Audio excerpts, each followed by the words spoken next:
100 বছর আগে যারা ছিল ওরা আজকে নাই, আবার আজকে যারা আছি 100 বছর পরে তারা থাকবো না।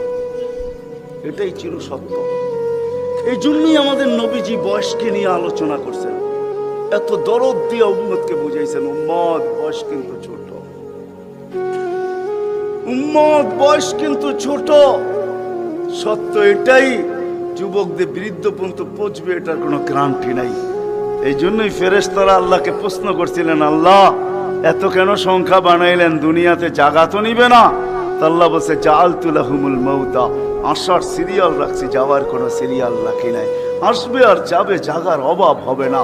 তো ফেরেশতাদের প্রশ্ন ছিল, ওরা তো মৌতের চিন্তায় দুনিয়ায় বাস করতে পারবে না, মজা পাবে না, সারাদিন স্বামীও ঝুমতে থাকবে। স্ত্রী জিজ্ঞাসা করবে, কেন ঝুমতেছ? সামনে মৌত। স্ত্রীও ঝুমতে থাকবে, স্বামী বলবে, কেন ঝুমতেছ?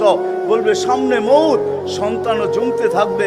মা বাবা ঝুমা বোঝেন তো? ঝুমা, হ্যাঁ, ঝুমতে থাকবে। মা বাবা জিজ্ঞাসা করবে, ঝুমিস কেন? সামনে মৌত। বড় ঝুমতে থাকবে, ছোট জিজ্ঞাসা করবে, ঝুমো কেন? সামনে মৌত। বড় ছোট ঝুমতে থাকবে, বড় জিজ্ঞাসা করবে, ঝুমো কেন? বলে সামনে মৌত। সবাই মৌত মৌত বলে চিৎকার দিবে, দুনিয়ার মজা তো পাবে না, পাঠায়া লাভ কি? আল্লাহ জবাব দিছে, জাআলতু লাহুমুল আমালা, প্রত্যেকের দিল আশা দিয়া ভরা দিছি, বাঁধবে বাসা, এতে তোমাদের সন্দেহ নাই। তোমাদের চিন্তা করতে হবে না, আশা দিয়া দিল ভরা।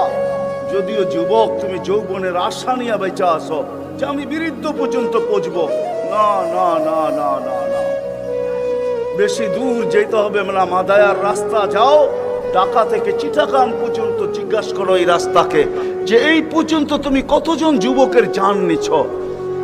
যারা ঘোড়ার উপরে বসা ছিল, ঘোড়ার উপরে, ঘোড়া চিনো কি?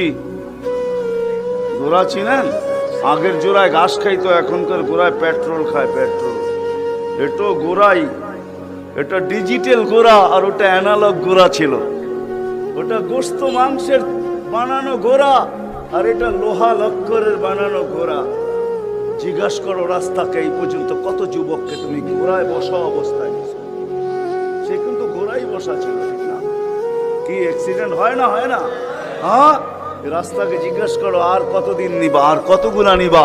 তো রাস্তা জবাব দিবে, যতদিন থাকবো অতদিন নিতেই থাকবো,